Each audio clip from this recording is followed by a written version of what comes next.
nama saya Klik Broto. Sebenarnya ini nama panggung, bukan nama sebenarnya. Kenapa saya ambil nama itu sebagai brand saya di dunia komersial? Klik nama panggilan sehari-hari kayak orang Jawa pada umumnya. Kalau Broto memang nama asli yang ada di akte. Jadi biar agak nyenit dikit kata orang, jadi saya pakai nama Klik Broto untuk berkecimpung di dunia fotografi.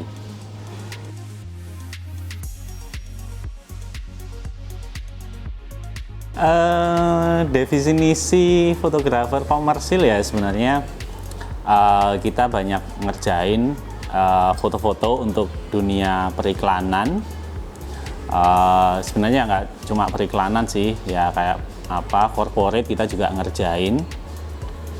Ya intinya kalau fotografi komersil ya fotografer itu murni mencari mata pencaharian dari dunia fotografi itu sendiri. Seperti itu kira-kira.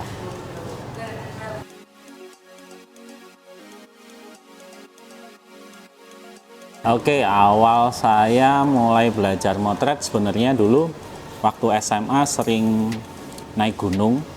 Dari situ kok kita melihat keindahan alam, rugi kalau nggak diabadikan.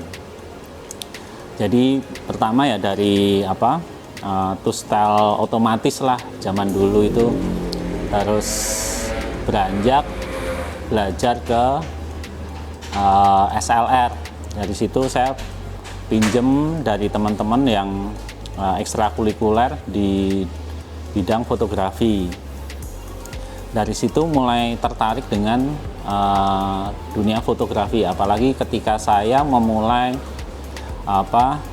pendidikan di salah satu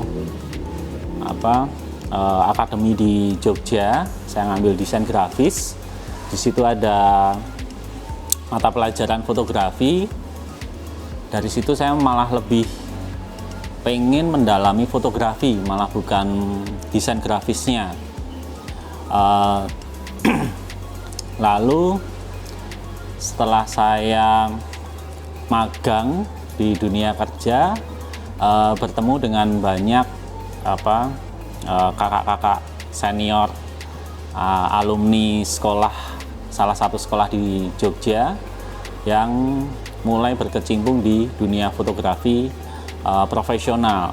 Dari situ saya belajar banyak sekali dari kakak-kakak kelas saya, dan kebetulan di tempat saya magang dulu di Citra Web bikin situs fotografer.net. Dari situ saya makin kenal fotografer semakin banyak. Berawal dari zaman dulu kita selalu chatting biasanya, zaman-zaman Yahoo Messenger lah dulu, nanya sana sini. Terus kebetulan juga sama almarhum Kristupa dulu dikenalkan sama Mas Anton Ismail.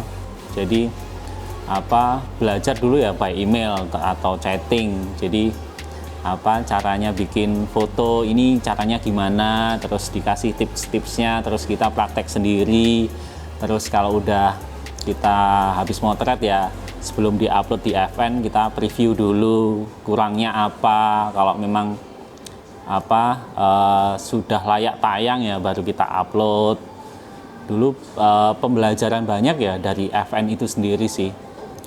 Dari situ ya dikembangin sendiri, kita tertarik di genre fotografi apa, lalu kita kembangkan sendiri untuk bikin portfolio supaya kita bisa istilahnya punya modal untuk bisa hidup di dunia fotografi itu.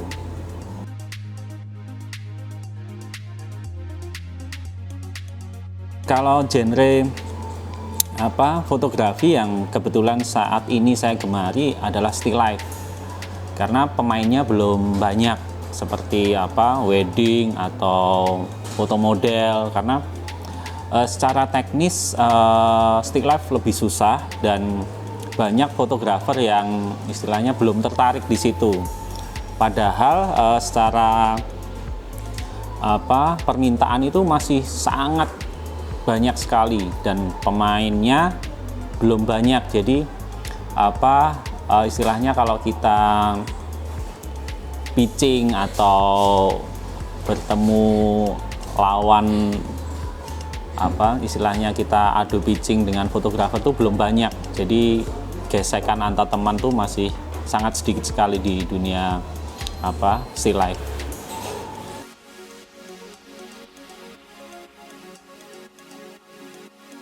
Dunia model ya, karena kita butuh tim yang sangat banyak sekali, apalagi kalau kita sudah ngurusin artis, itu juga treatmentnya juga berbeda. Jadi nggak cuma kita motret, tapi kita juga harus bisa menjadi leader pada sebuah tim produksi yang besar. Karena di dunia komersil tuh nggak cuma fotografer aja, tapi timnya begitu banyak sekali. Jadi yang menurut saya masih menjadi tantangan besar adalah ketika mengerjakan proyek komersial yang ada talentnya, yang apalagi kalau talent itu artis atau artis yang lagi booming, itu treatmentnya sangat berbeda sekali dengan yang model-model yang biasa.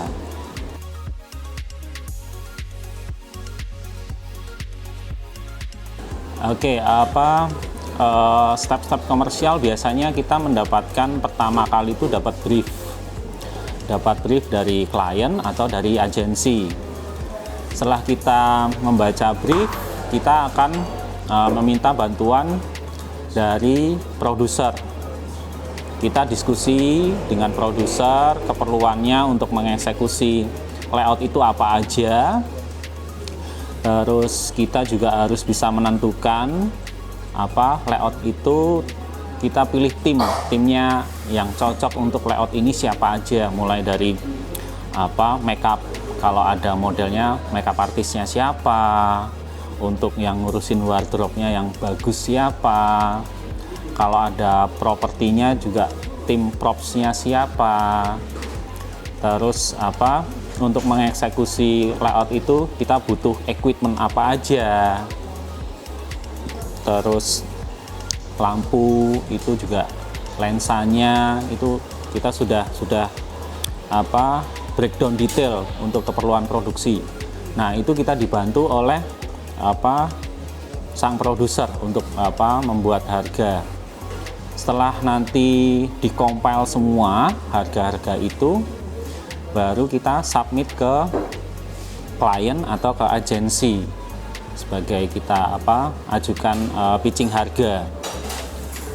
Nah, setelah itu kalau memang sudah ada approval untuk masalah harga, fotografer baru akan membuat fotografer treatment. Fotografer treatment itu lebih bagaimana si fotografer mengeksekusi layout itu, jadi supaya ketika hari H pemotretan tuh semua berjalan lancar. Fotografer harus bisa mempresentasikan itu ke klien atau ke agensi, ke tim kreatif. Jadi ketika hari H itu, besok saya akan mengeksekusinya caranya seperti ini. Terus kita juga akan mensuggest moodnya akan dibawa seperti apa, terus referensi lightingnya mau seperti apa, itu kita jabarin semua di treatment. Setelah itu semua ada persetujuan dari kreatif atau dari klien, baru kita bisa lanjut ke hari H photoshoot. Setelah photoshoot biasanya kita akan memilih image apa yang dari sekian banyak file nanti dipilih yang terbagus, dan itu yang menjadi bahan untuk proses digital imaging untuk mendapatkan layout yang semaksimal mungkin. Nah, dari situ baru tektokan, kalau ada revisi DI, kalau memang itu semua sudah tidak ada revisi, baru nanti kita ngirim invoice ke klien. Kurang lebih di dunia komersial seperti itu.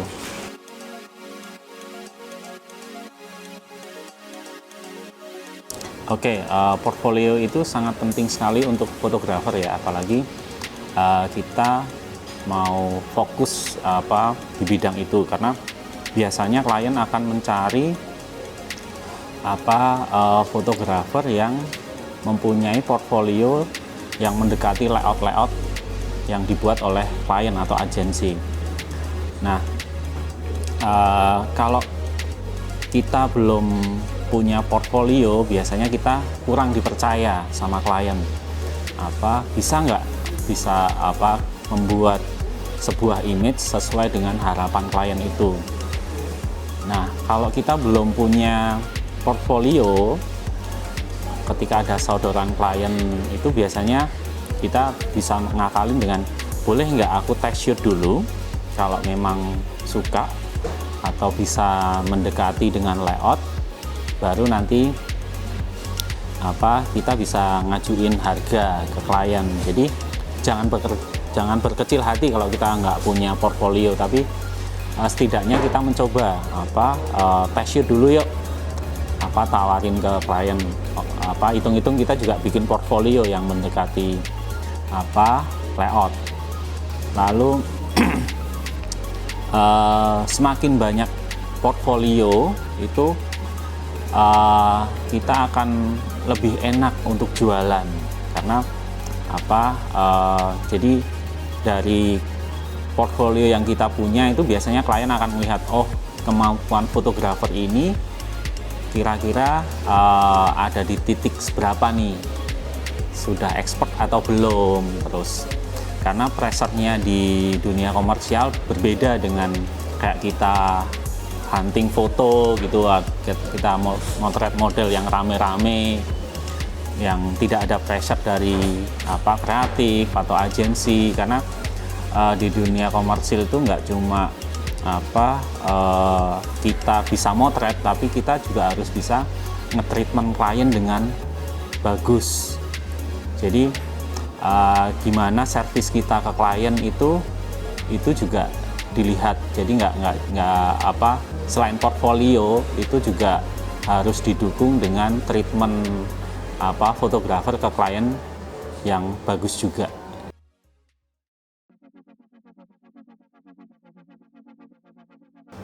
Ya, sebenarnya fotografer komersial itu kalau bisa spesialisasi itu harus ada, karena biasanya setiap fotografer itu akan menemukan spesialisasinya sendiri-sendiri. Oh, passion saya di sini. Terus, wah, kayaknya aku nggak begitu suka motret produk. Oh, aku nggak suka motret model. Dari situ pasti kita akan punya spesialisasi sendiri-sendiri. Tapi pada dasarnya kalau kita sudah hidup di dunia komersial, memang kita harus bisa menguasai semua genre fotografi, karena ya otomatis kita kan cari uang dari situ. Jadi ketika ada kepercayaan dari klien yang aku mau motret pabrik, tapi ada backgroundnya, pengen landscape-nya juga bagus. Jadi semua genre sebenarnya memang harus bisa, tapi spesialisasi itu juga penting. Jadi kalau kita sudah punya spesialisasi, biasanya klien itu akan kalau motret ini yang jago itu fotografer A, karena memang spesialisasinya dia di sini. Tapi ya kadang-kadang ada karena koneksi atau mungkin kliennya open, bisa memberi kepercayaan ke fotografer. Ya, kita sebagai fotografer komersil ya harus bisa mengakomodir semua genre yang dimaui oleh klien juga, seperti itu. Proyek besar saya yang pernah saya kerjakan Suzuki. Sebenarnya awalnya saya juga nggak mengira akan mendapatkan proyek itu, karena secara cost production-nya sangat besar sekali. Saya pikir juga ketika bikin quotation ya, oke, kita bikin real cost-nya, ternyata nembus. Nah itu juga membuat saya khawatir juga, ini nyari modal dari mana untuk apa, cost production.